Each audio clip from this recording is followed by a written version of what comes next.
you are." When Mr. Tate and Atticus returned to the yard, Mr. Tate was smiling. "I'll have Zeebo collect him," he said. "You haven't forgot much, Mr. Finch. They say it never leaves you." Atticus was silent. "Atticus," said Jem. "Yes?" "Nothing."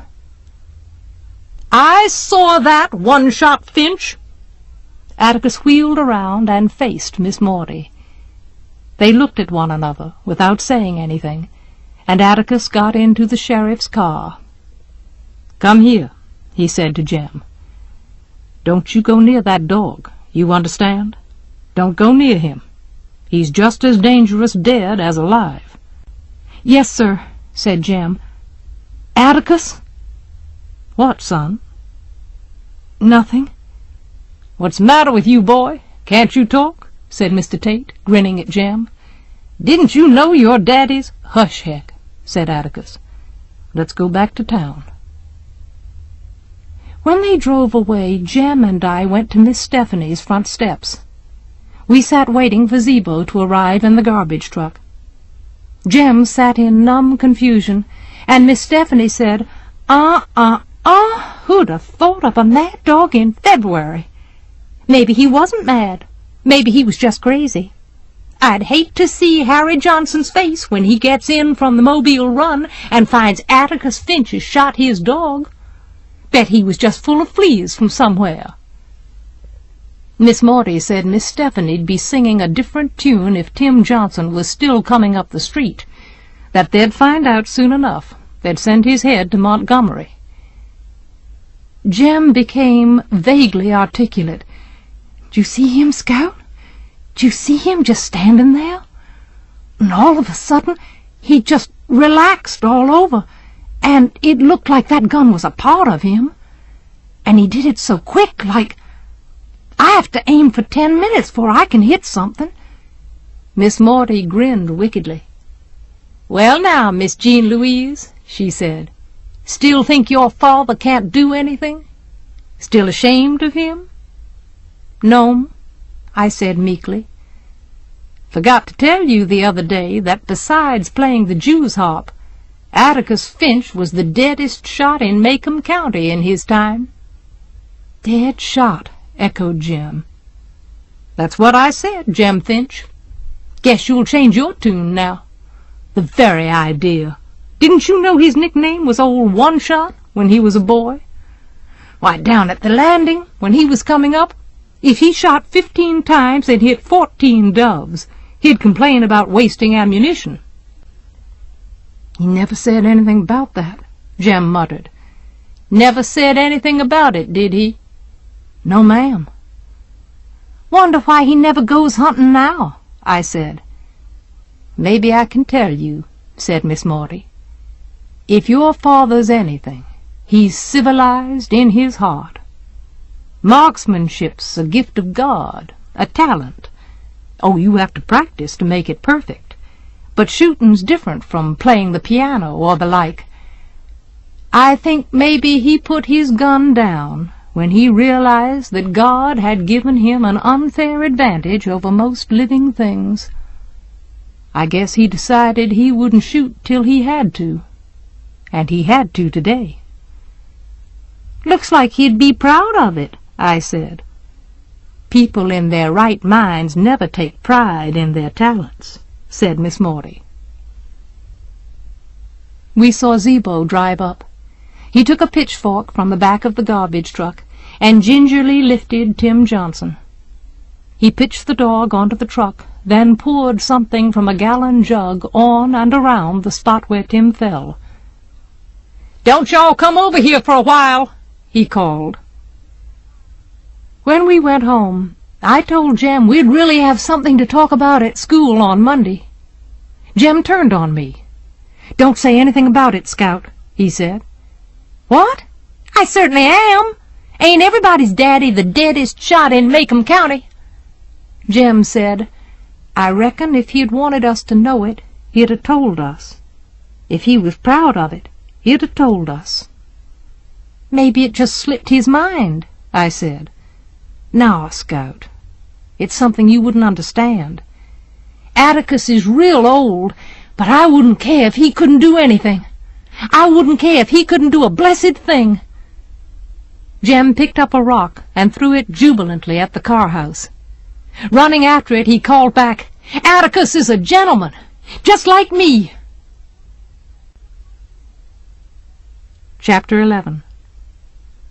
When we were small, Jem and I confined our activities to the southern neighborhood.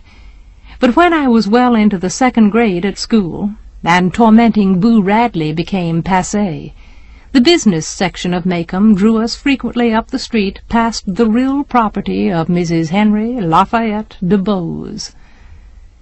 It was impossible to go to town without passing her house, unless we wished to walk a mile out of the way. Previous minor encounters with her left me with no desire for more, but Jem said I had to grow up sometime. Mrs. DuBose lived alone except for a Negro girl in constant attendance, 2 doors up the street from us, in a house with steep front steps and a dog-trot hall. She was very old. She spent most of each day in bed, and the rest of it in a wheelchair. It was rumored that she kept a CSA pistol concealed among her numerous shawls and wraps. Jem and I hated her. If she was on the porch when we passed, we would be raked by her wrathful gaze, subjected to ruthless interrogation regarding our behavior, and given a melancholy prediction on what we would amount to when we grew up, which was always nothing. We had long ago given up the idea of walking past her house on the opposite side of the street. That only made her raise her voice and let the whole neighborhood in on it. We could do nothing to please her. If I said as sunnily as I could, "Hey, Mrs. DuBose," I would receive for an answer, "Don't you say hey to me, you ugly girl. You say good afternoon, Mrs. DuBose." She was vicious. Once she heard Jem refer to our father as Atticus, and her reaction was apoplectic. Besides being the sassiest, most disrespectful mutts who ever passed her way, we were told that it was quite a pity our father had not remarried after our mother's death. A lovelier lady than our mother never lived, she said, and it was heartbreaking the way Atticus Finch let her children run wild. I did not remember our mother, but Jem did. He would tell me about her sometimes, and he went livid when Mrs. DuBose shot us this message. Jem, having survived Boo Radley, a mad dog, and other terrors, had concluded that it was cowardly to stop at Miss Rachel's front steps and wait, and had decreed that we must run as far as the post-office corner each evening to meet Atticus coming from work. Countless evenings Atticus would find Jem furious at something Mrs. DuBose had said when we went by. "Easy does it, son," Atticus would say. "She's an old lady, and she's ill. You just hold your head high and be a gentleman. Whatever she says to you, it's your job not to let her make you mad." Jem would say she must not be very sick. She hollered so. When the 3 of us came to her house, Atticus would sweep off his hat, wave gallantly to her, and say, "Good evening, Mrs. DuBose. You look like a picture this evening." I never heard Atticus say like a picture of what. He would tell her the courthouse news, and would say he hoped with all his heart she'd have a good day tomorrow. He would return his hat to his head, swing me to his shoulders in her very presence, and we would go home in the twilight. It was times like these when I thought my father, who hated guns and had never been to any wars, was the bravest man who ever lived. The day after Jem's 12th birthday, his money was burning up his pockets, so we headed for town in the early afternoon. Jem thought he had enough to buy a miniature steam engine for himself and a twirling baton for me. I had long had my eye on that baton. It was at V.J. Elmore's. It was bedecked with sequins and tinsel.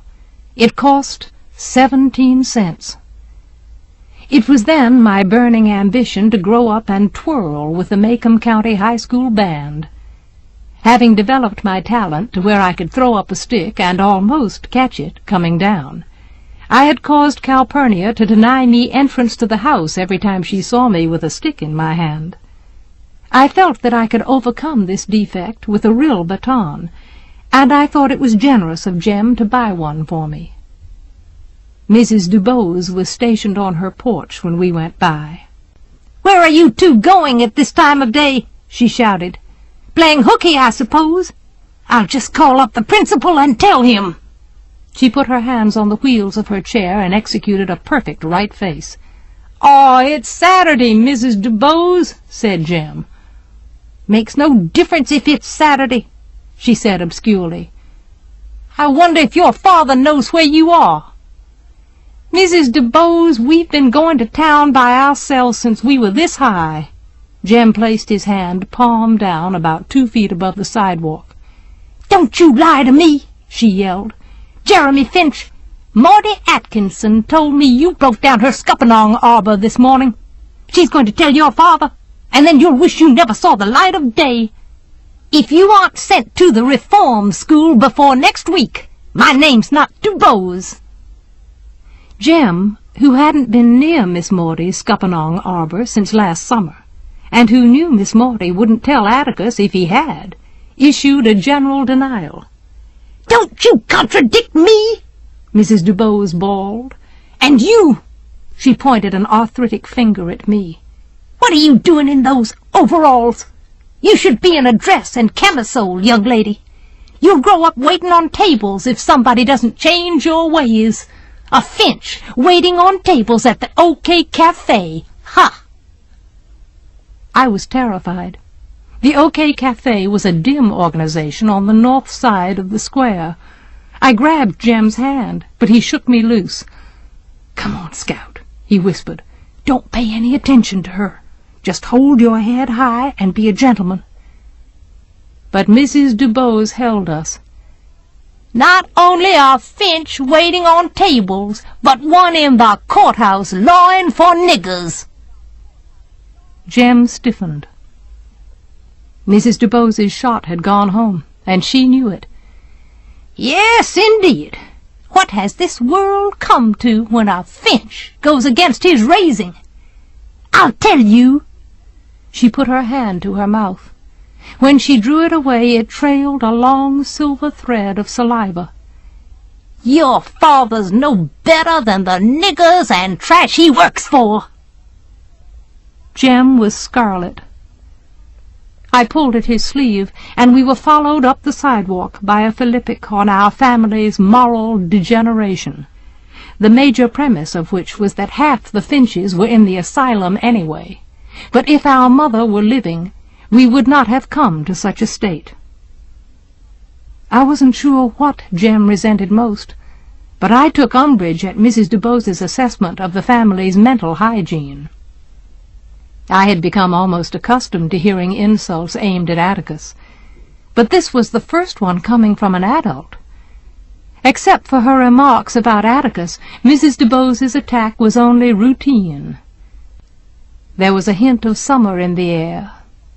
In the shadows it was cool, but the sun was warm, which meant good times coming. No school, and dill. Jem bought his steam engine, and we went by Elmore's for my baton. Jem took no pleasure in his acquisition. He jammed it in his pocket and walked silently beside me toward home. On the way home I nearly hit Mr. Link Diaz, who said, "Look out now, Scout," when I missed a toss. And when we approached Mrs. DuBose's house, my baton was grimy from having picked it up out of the dirt so many times. She was not on the porch. In later years, I sometimes wondered exactly what made Jem do it, what made him break the bonds of, "You just be a gentleman, son," and the phase of self-conscious rectitude he had recently entered. Jem had probably stood as much guff about Atticus lawing for niggers as had I, and I took it for granted that he kept his temper. He had a naturally tranquil disposition, and a slow fuse. At the time, however, I thought the only explanation for what he did was that for a few minutes he simply went mad. What Jem did was something I'd do as a matter of course, had I not been under Atticus's interdict, which I assumed included not fighting horrible old ladies. We had just come to her gate when Jem snatched my baton and ran flailing wildly up the steps into Mrs. DuBose's front yard, forgetting everything Atticus had said, forgetting that she packed a pistol under her shawls, forgetting that if Miss DuBose missed, her girl Jessie probably wouldn't. He did not begin to calm down until he had cut the tops off every camellia bush Mrs. DuBose owned, until the ground was littered with green buds and leaves. He bent my baton against his knee, snapped it in two, and threw it down. By that time I was shrieking. Jem yanked my hair, said he didn't care. He'd do it again if he got a chance, and if I didn't shut up, he'd pull every hair out of my head. I didn't shut up, and he kicked me. I lost my balance and fell on my face. Jem picked me up roughly, but looked like he was sorry. There was nothing to say. We did not choose to meet Atticus coming home that evening. We skulked around the kitchen until Calpurnia threw us out. By some voodoo system, Calpurnia seemed to know all about it. She was a less than satisfactory source of palliation, but she did give Jem a hot biscuit and butter, which he tore in half and shared with me. It tasted like cotton. We went to the living room. I picked up a football magazine, found a picture of Dixie Howell, showed it to Jem, and said, "This looks like you." That was the nicest thing I could think to say to him, but it was no help. He sat by the windows, hunched down in a rocking chair, scowling, waiting. Daylight faded. 2 geological ages later, we heard the soles of Atticus's shoes scrape the front steps. The screen door slammed. There was a pause. Atticus was at the hat rack in the hall, and we heard him call, "Jem!" His voice was like the winter wind.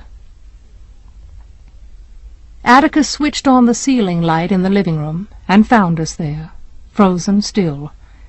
He carried my baton in one hand. Its filthy yellow tassel trailed on the rug. He held out his other hand. It contained fat camellia buds. "Jem," he said, "are you responsible for this?" "Yes, sir." "Why'd you do it?" Jem said softly, "She said you lawed for niggers and trash." "You did this because she said that?" Jem's lips moved, but his "yes, sir" was inaudible.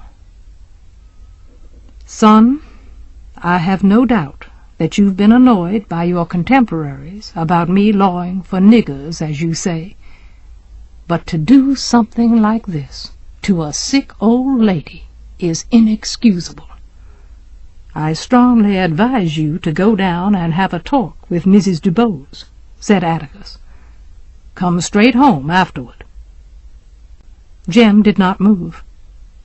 "Go on," I said. I followed Jem out of the living room. "Come back here," Atticus said to me. I came back. Atticus picked up the Mobile press and sat down in the rocking chair Jem had vacated.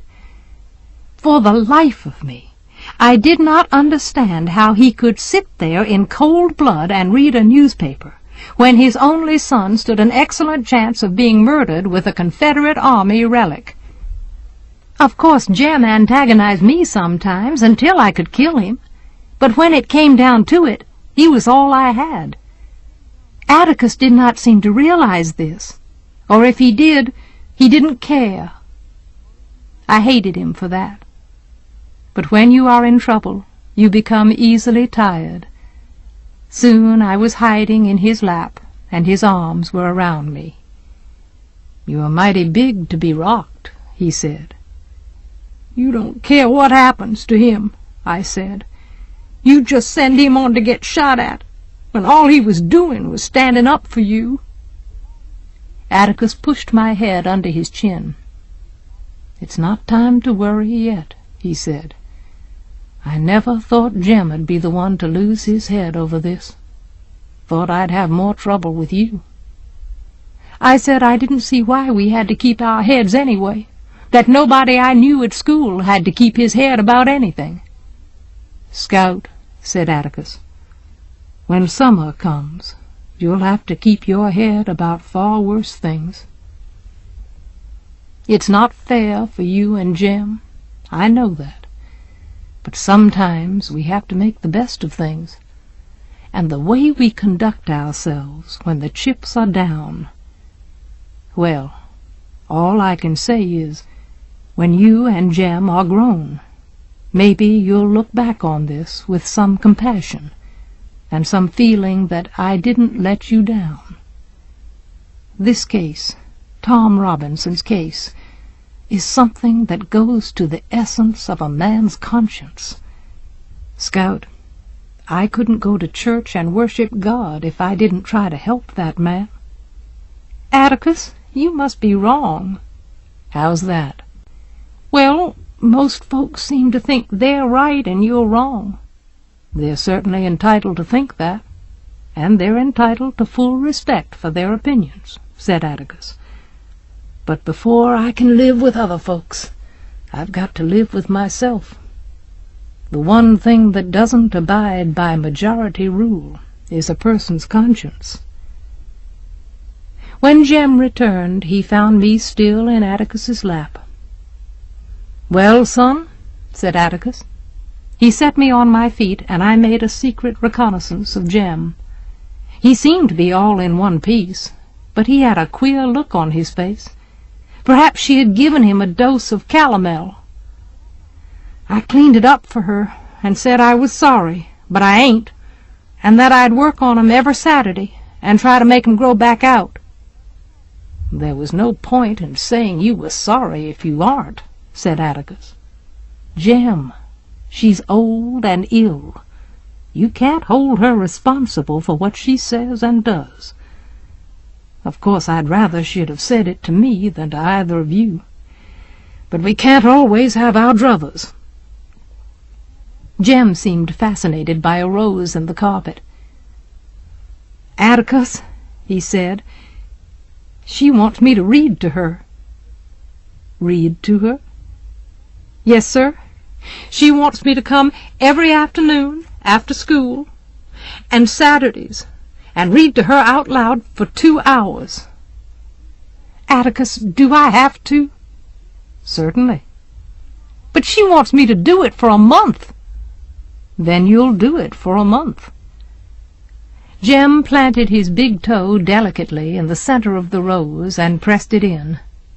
Finally he said, "Atticus, it's all right on the sidewalk, but inside it's all dark and creepy. There's shadows and things on the ceiling." Atticus smiled grimly. "That should appeal to your imagination. Just pretend you're inside the Radley house." The following Monday afternoon, Jem and I climbed the steep front steps to Mrs. DeBose's house and padded down the open hallway. Jem, armed with Ivanhoe and full of superior knowledge, knocked at the second door on the left. "Mrs. DeBose," he called. Jessie opened the wood door and unlatched the screen door. "Is that you, Jem Finch?" she said. "You got your sister with you. I don't know." "Let 'em both in, Jessie," said Mrs. DeBose. Jessie admitted us and went off to the kitchen. An oppressive odor met us when we crossed the threshold, an odor I had met many times in rain-rotted gray houses where there are coal-oil lamps, water-dippers, and unbleached domestic sheets. It always made me afraid, expectant, watchful. In the corner of the room was a brass bed, and in the bed was Mrs. DuBose. I wondered if Jem's activities had put her there, and for a moment I felt sorry for her. She was lying under a pile of quilts, and looked almost friendly. There was a marble-topped washstand by her bed. On it were a glass with a teaspoon in it, a red ear syringe, a box of absorbent cotton, and a steel alarm clock standing on 3 tiny legs. "So you brought that dirty little sister of yours, did you?" was her greeting. Jem said quietly, "My sister ain't dirty, and I ain't scared of you," although I noticed his knees shaking. I was expecting a tirade, but all she said was, "You may commence reading, Jeremy." Jem sat down in a cane-bottomed chair and opened Ivanhoe. I pulled up another one and sat beside him. "Come closer," said Mrs. DuBose. "Come to the side of the bed." We moved our chairs forward. This was the nearest I had ever been to her, and the thing I wanted most to do was move my chair back again.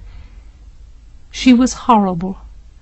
Her face was the color of a dirty pillowcase, and the corners of her mouth glistened with wet, which inched like a glacier down the deep grooves enclosing her chin. Old-age liver spots dotted her cheeks, and her pale eyes had black pinpoint pupils. Her hands were knobby, and the cuticles were grown up over her fingernails. Her bottom plate was not in, and her upper lip protruded. From time to time she would draw her nether lip to her upper plate and carry her chin with it. This made the wet move faster. I didn't look any more than I had to. Jem reopened Ivanhoe and began reading. I tried to keep up with him, but he read too fast. When Jem came to a word he didn't know, he skipped it, but Mrs. DuBose would catch him and make him spell it out. Jem read for perhaps 20 minutes, during which time I looked at the soot-stained mantelpiece, out the window, anywhere, to keep from looking at her. As he read along, I noticed that Mrs. DuBose's corrections grew fewer and farther between, that Jem had even left one sentence dangling in mid-air. She was not listening. I looked toward the bed. Something had happened to her. She lay on her back, with the quilts up to her chin. Only her head and shoulders were visible. Her head moved slowly from side to side. From time to time she would open her mouth wide, and I could see her tongue undulate faintly. Cords of saliva would collect on her lips. She would draw them in, then open her mouth again. Her mouth seemed to have a private existence of its own. It worked separate and apart from the rest of her, out and in, like a clam hole at low tide. Occasionally it would say "p't," like some viscous substance coming to a boil. I pulled Jem's sleeve. He looked at me, then at the bed.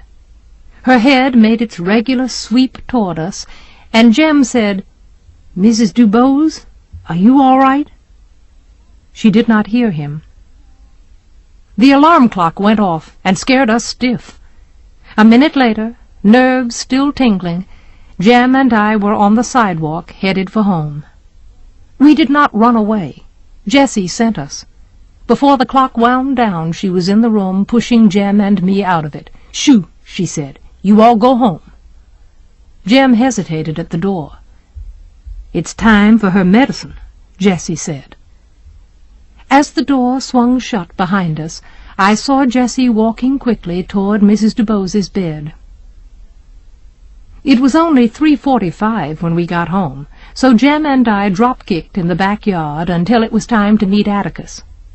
Atticus had 2 yellow pencils for me and a football magazine for Jem, which I suppose was a silent reward for our first day's session with Mrs. DuBose. Jem told him what happened.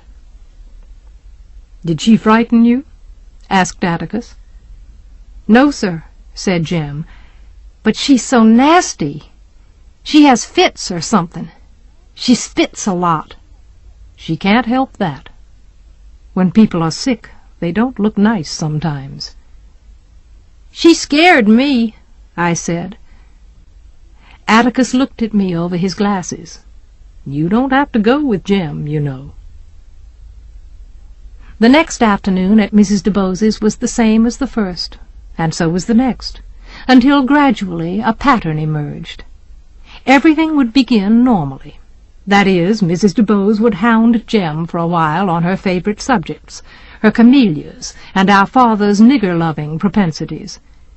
She would grow increasingly silent, then go away from us.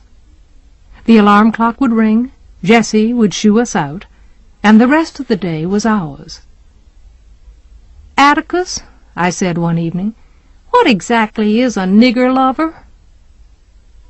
Atticus's face was grave.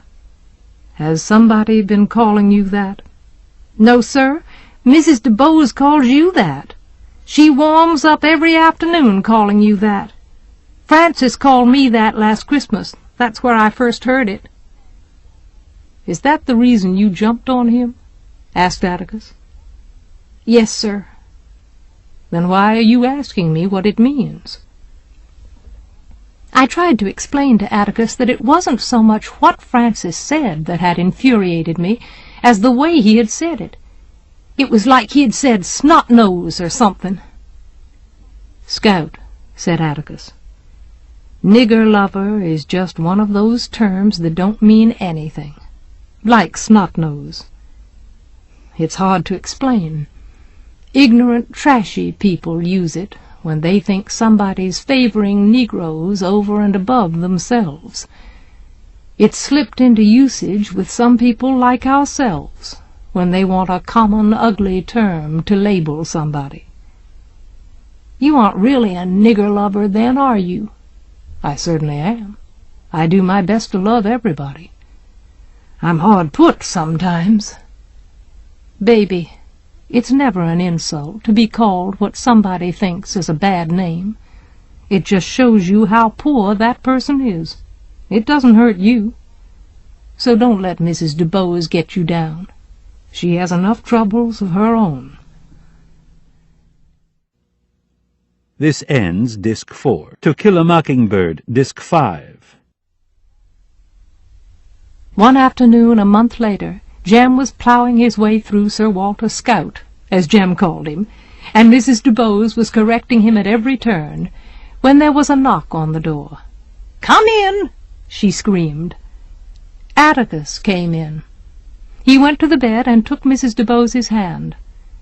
"I was coming from the office and didn't see the children," he said. "I thought they might still be here." Mrs. DeBose smiled at him. For the life of me I could not figure out how she could bring herself to speak to him when she seemed to hate him so. "Do you know what time it is, Atticus?" she said. "Exactly 14 minutes past 5. The alarm clock's set for 5:30. I want you to know that." It suddenly came to me that each day we had been staying a little longer at Mrs. DeBose's, that the alarm clock went off a few minutes later every day, and that she was well into one of her fits by the time it sounded. Today she had antagonized Jem for nearly 2 hours with no intention of having a fit, and I felt hopelessly trapped. The alarm clock was the signal for our release. If one day it did not ring, what would we do? "I have a feeling that Jem's reading days are numbered," said Atticus. "Only a week longer, I think," she said, "just to make sure." Jem rose. "But—" Atticus put out his hand, and Jem was silent. On the way home, Jem said he had to do it just for a month, and the month was up, and it wasn't fair. "Just one more week, son," said Atticus. "No," said Jem. "Yes," said Atticus. The following week found us back at Mrs. DeBose's. The alarm clock had ceased sounding, but Mrs. DuBose would release us with, "That'll do," so late in the afternoon. Atticus would be home reading the paper when we returned. Although her fits had passed off, she was in every other way her old self. When Sir Walter Scott became involved in lengthy descriptions of moats and castles, Mrs. DuBose would become bored and pick on us. "Jeremy Finch, I told you you'd live to regret tearing up my camellias. You regret it now, don't you?" Jem would say he certainly did. "Thought you could kill my snow on the mountain, did you? Well, Jessie says the top's growing back out. Next time you'll know how to do it right, won't you? You'll pull it up by the roots, won't you?" Jem would say he certainly would. "Don't you mutter at me, boy. You hold up your head and say, 'Yes, ma'am.' Don't guess you feel like holding it up, though, with your father what he is." Jem's chin would come up, and he would gaze at Mrs. DuBose with a face devoid of resentment. Through the weeks he had cultivated an expression of polite and detached interest, which he would present to her in answer to her most blood-curdling inventions. At last the day came. When Mrs. DuBose said, "That'll do," one afternoon, she added, "And that's all. Good day to you." It was over. We bounded down the sidewalk on a spree of sheer relief, leaping and howling. That spring was a good one. The days grew longer and gave us more playing time. Jem's mind was occupied mostly with the vital statistics of every college football player in the nation. Every night Atticus would read us the sports pages of the newspapers. Alabama might go to the Rose Bowl again this year, judging from its prospects, not one of whose names we could pronounce. Atticus was in the middle of Windy Seaton's column one evening when the telephone rang. He answered it, then went to the hat rack in the hall. "I'm going down to Mrs. DuBose's for a while," he said. "I won't be long." But Atticus stayed away until long past my bedtime. When he returned, he was carrying a candy box. Atticus sat down in the living room and put the box on the floor beside his chair. "What'd she want?" asked Jem. We had not seen Mrs. DuBose for over a month. She was never on the porch any more when we passed. "She's dead, son," said Atticus. "She died a few minutes ago." "Oh," said Jem. "Well is right," said Atticus. "She's not suffering any more. She was sick for a long time." "Son, didn't you know what her fits were?" Jem shook his head. "Mrs. DuBose was a morphine addict," said Atticus. "She took it as a painkiller for years. The doctor put her on it. She'd have spent the rest of her life on it, and died without so much agony. But she was too contrary." "Sir," said Jem. "Atticus said, just before your escapade, she called me to make her will. Dr. Reynolds told her she had only a few months left. Her business affairs were in perfect order, but she said, 'There's still one thing out of order.'" "What was that?" Jem was perplexed. "She said she was going to leave this world beholden to nothing and nobody. Jem, when you're sick as she was, it's all right to take anything to make it easier. But it wasn't all right for her. She said she meant to break herself of it before she died, and that's what she did." Jem said, "You mean that's what her fits were?" "Yes, that's what they were. Most of the time you were reading to her, I doubt if she heard a word you said. Her whole mind and body were concentrated on that alarm clock. If you hadn't fallen into her hands, I'd have made you go read to her anyway. It may have been some distraction. There was another reason. Did she die free, asked Jem. "As the mountain air," said Atticus. "She was conscious to the last, almost. Conscious," he smiled, "and cantankerous. She still disapproved heartily of my doings, and said I'd probably spend the rest of my life bailing you out of jail. She had Jessie fix you this box." Atticus reached down and picked up the candy box. He handed it to Jem. Jem opened the box. Inside, surrounded by wads of damp cotton, was a white, waxy, perfect camellia. It was a snow on the mountain. Jem's eyes nearly popped out of his head. "Oh, hell devil!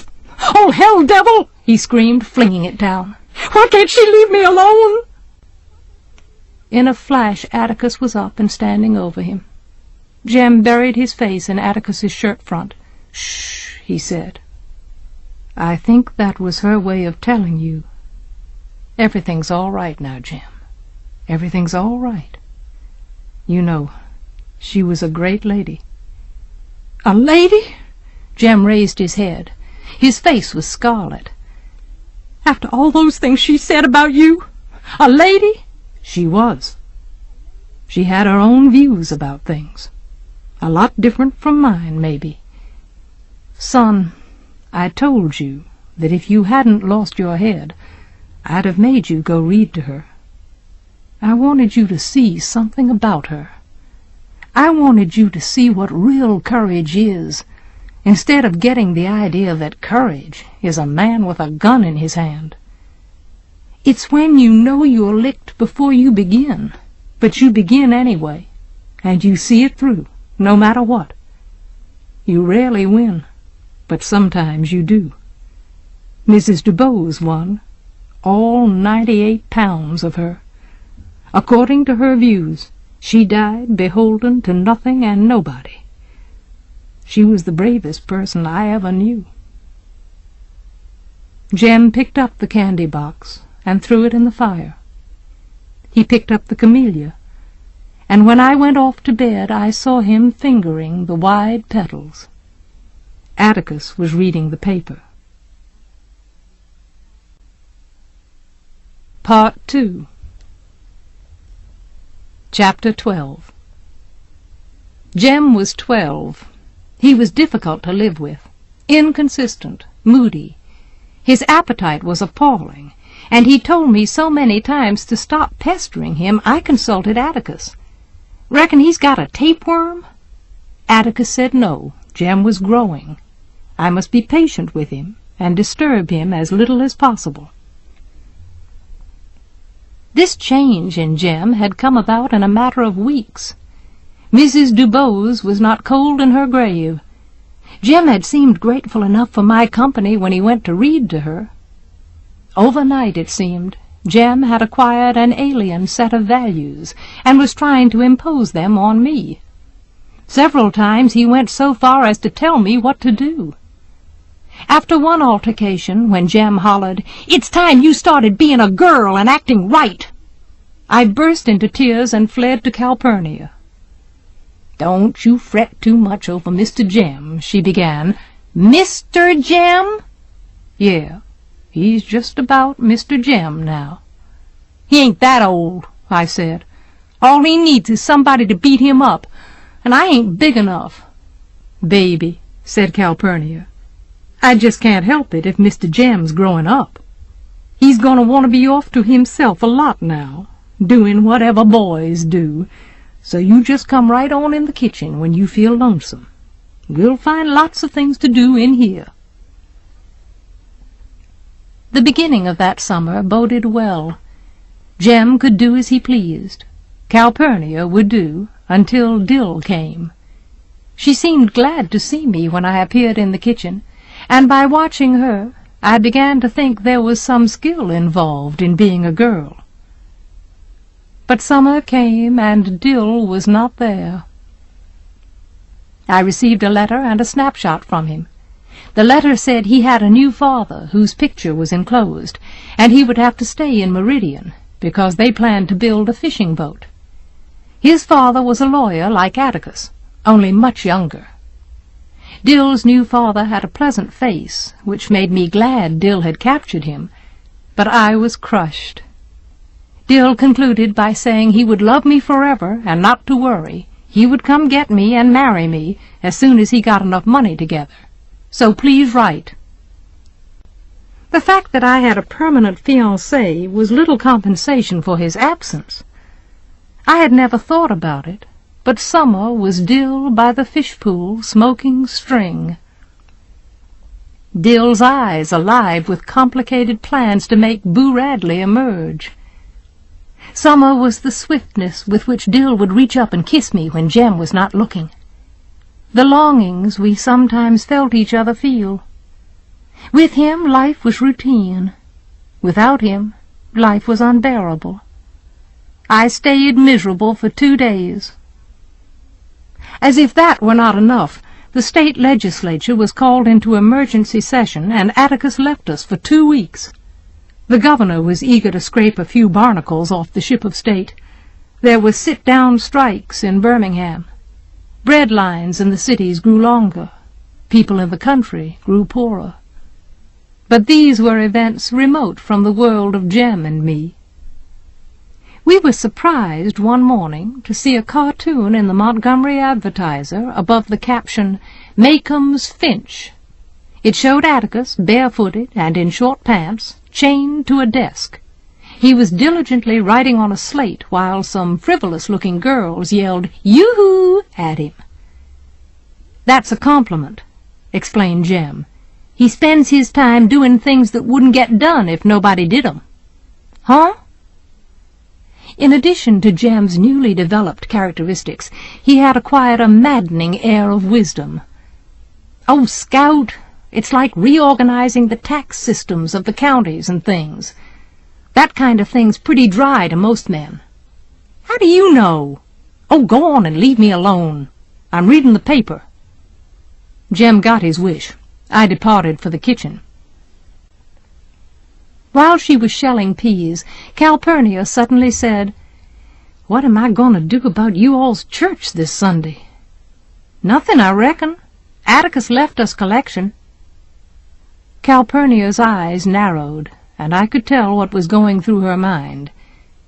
"Cal," I said, "you know we'll behave.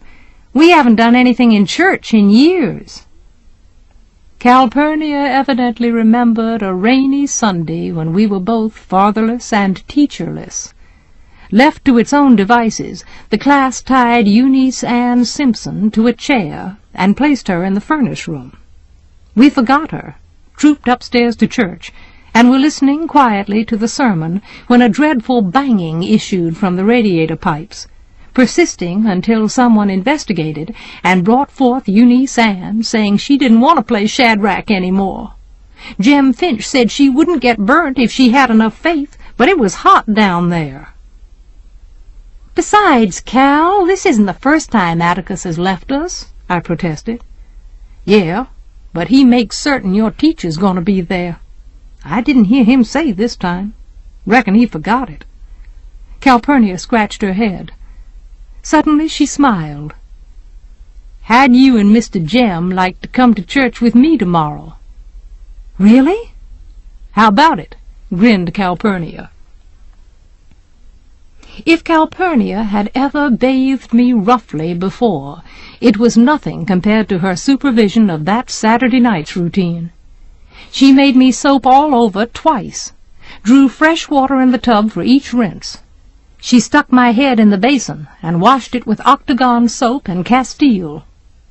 She had trusted Jem for years, but that night she invaded his privacy and provoked an outburst.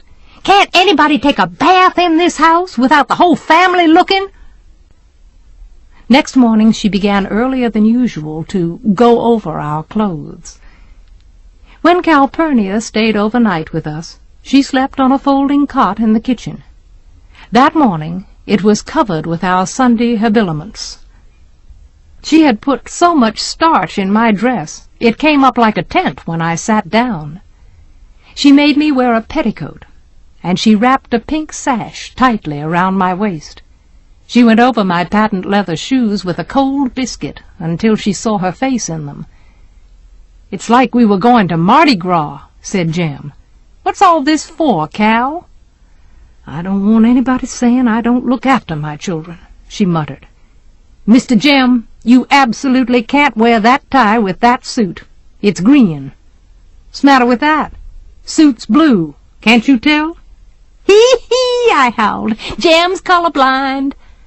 His face flushed angrily, but Calpurnia said, "Now you all quit that. You're going to go to First Purchase with smiles on your faces." First Purchase African M.E. Church was in the quarters outside the southern town limits, across the old sawmill tracks. It was an ancient, paint-peeled frame building, the only church in Macomb with a steeple and bell, called First Purchase because it was paid for from the first earnings of freed slaves. Negroes worshipped in it on Sundays, and white men gambled in it on weekdays. The churchyard was brick-hard clay, as was the cemetery beside it. If someone died during a dry spell, the body was covered with chunks of ice until rain softened the earth. A few graves in the cemetery were marked with crumbling tombstones. Newer ones were outlined with brightly colored glass and broken Coca-Cola bottles. Lightning rods guarding some graves denoted dead who rested uneasily. Stumps of burned-out candles stood at the heads of infant graves. It was a happy cemetery. The warm, bitter-sweet smell of clean Negro welcomed us as we entered the churchyard. Hearts of Love hairdressing mingled with asafoetida, snuff, Hoyt's cologne, Brown's mule, peppermint, and lilac talcum. When they saw Jem and me with Calpurnia, the men stepped back and took off their hats. The women crossed their arms at their waists, weekday gestures of respectful attention. They parted and made a small pathway to the church door for us. Calpurnia walked between Jem and me, responding to the greetings of her brightly clad neighbors. "What you up to, Miss Cal?" said a voice behind us. Calpurnia's hands went to our shoulders, and we stopped and looked around. Standing in the path behind us was a tall Negro woman. Her weight was on one leg. She rested her left elbow in the curve of her hip, pointing at us with upturned palm. She was bullet-headed, with strange almond-shaped eyes, straight nose, and an Indian bow mouth. She seemed 7 feet high. I felt Calpurnia's hand dig into my shoulder. "What you want, Lula?" she asked, in tones I had never heard her use. She spoke quietly, contemptuously. "I wants to know why you bringin' white chillun to nigger church." "They's my company," said Calpurnia. Again I thought her voice strange. She was talking like the rest of them. "Yeah, and I reckon you's company at the Finch house during the week." A murmur ran through the crowd. "Don't you fret," Calpurnia whispered to me, but the roses on her hat trembled indignantly. When Lula came up the pathway toward us, Calpurnia said, "Stop right there, nigger." Lula stopped, but she said, "You ain't got no business bringin' white chillun here. They got their church, we got ourn. It is our church, ain't it, Miss Cal?" Calpurnia said, "It's the same God, ain't it?" Jem said, "Let's go home, Cal. They don't want us here." I agreed. They did not want us here. I sensed, rather than saw, that we were being advanced upon. They seemed to be drawing closer to us. But when I looked up at Calpurnia, there was amusement in her eyes. When I looked down the pathway again, Lula was gone. In her place was a solid mass of colored people. One of them stepped from the crowd. It was Zebo, the garbage collector. "Mr. Jem," he said, "we're mighty glad to have you all here. Don't pay no attention to Lula. She's contentious because Reverend Sykes threatened to church her.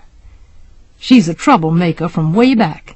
Got fancy ideas and haughty ways. We're mighty glad to have you all." With that, Calpurnia led us to the church door, where we were greeted by Reverend Sykes, who led us to the front pew. First Purchase was unsealed and unpainted within. Along its walls unlighted kerosene lamps hung on brass brackets. Pine benches served as pews. Behind the rough oak pulpit, a faded pink silk banner proclaimed "God is Love," the church's only decoration, except a rotogravure print of Hunt's "The Light of the World." There was no sign of piano, organ, hymn books, church programs, the familiar ecclesiastical impedimenta we saw every Sunday. It was dim inside, with a damp coolness slowly dispelled by the gathering congregation. At each seat was a cheap cardboard fan, bearing a garish Garden of Gethsemane, courtesy Tyndall's Hardware Company. You name it, we sell it. Calpurnia motioned Jem and me to the end of the row and placed herself between us. She fished in her purse, drew out her handkerchief, and untied the hard wad of change in its corner. She gave a dime to me and a dime to Jem. "We got ours," he whispered. "You keep it," Calpurnia said. "You're my company." Jem's face showed brief indecision on the ethics of withholding his own dime, but his innate courtesy won, and he shifted his dime to his pocket. I did likewise with no qualms. "Cal," I whispered, "where are the hymn books?" "We don't have any," she said. "Well, how—" "Shh," she said. Reverend Sykes was standing behind the pulpit, staring the congregation to silence. He was a short, stocky man in a black suit, black tie, white shirt, and a gold watch chain that glinted in the light from the frosted windows. He said, "Brethren and sisters, we are particularly glad to have company with us this morning. Mr. and Miss Finch. You all know their father. Before I begin, I will read some announcements." Reverend Sykes shuffled some papers, chose one, and held it at arm's length. "The Missionary Society meets in the home of Sister Annette Reeves next Tuesday. Bring your sewing." He read from another paper. "You all know of Brother Tom Robinson's trouble. He has been a faithful member of First Purchase since he was a boy. The collection taken up today, and for the next 3 Sundays, will go to Helen, his wife, to help her out at home." I punched Jem. "That's the Tom Atticus's shh!" I turned to Calpurnia, but was hushed before I opened my mouth. Subdued, I fixed my attention upon Reverend Sykes, who seemed to be waiting for me to settle down. "Will the music superintendent lead us in the first hymn?" he said.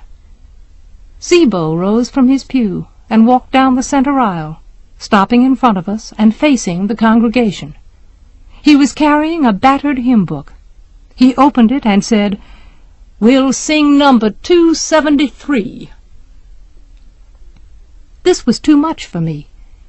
"How are we going to sing it if there ain't any hymn books?" Calpurnia smiled. "Hush, baby," she whispered. "You'll see in a minute." Zebo cleared his throat and read in a voice like the rumble of distant artillery, "There's a land beyond the river." Miraculously on pitch, 100 voices sang out Zebo's word. The last syllable, held to a husky hum, was followed by Zebo saying, "That we call the sweet forever." Music again swelled around us. The last note lingered, and Zebo met it with the next line, "And we only reach that shore by faith's decree."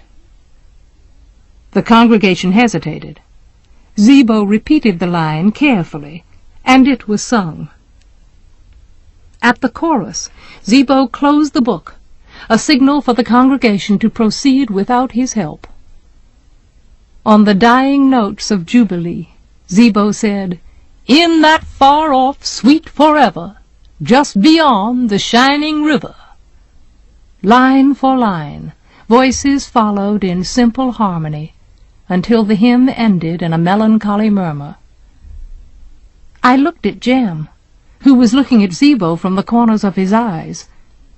I didn't believe it either, but we had both heard it.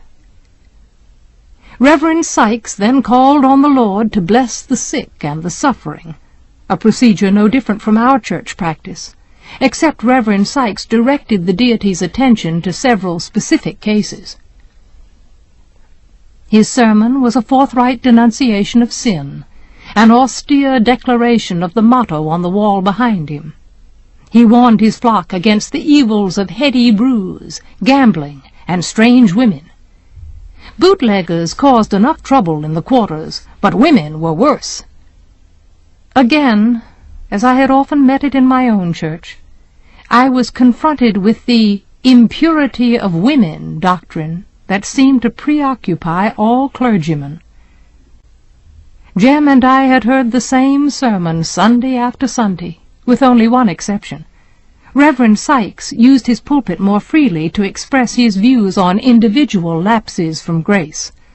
Jim Hardy had been absent from church for 5 Sundays, and he wasn't sick. Constance Jackson had better watch her ways. She was in grave danger for quarreling with her neighbors. She had erected the only spite fence in the history of the quarters. Reverend Sykes closed his sermon. He stood beside a table in front of the pulpit and requested the morning offering, a proceeding that was strange to Jem and me. One by one the congregation came forward and dropped nickels and dimes into a black enameled coffee can. Jem and I followed suit and received a soft thank you, as our dimes clinked. To our amazement, Reverend Sykes emptied the can onto the table and raked the coins into his hand. He straightened up and said, "This is not enough. We must have $10. The congregation stirred. "You all know what it's for. Helen can't leave those children to work while Tom's in jail. If everybody gives one more dime, we'll have it." Reverend Sykes waved his hand and called to someone in the back of the church, "Alec, shut the doors. Nobody leaves here till we have $10. Calpurnia scratched in her handbag and brought forth a battered leather coin purse.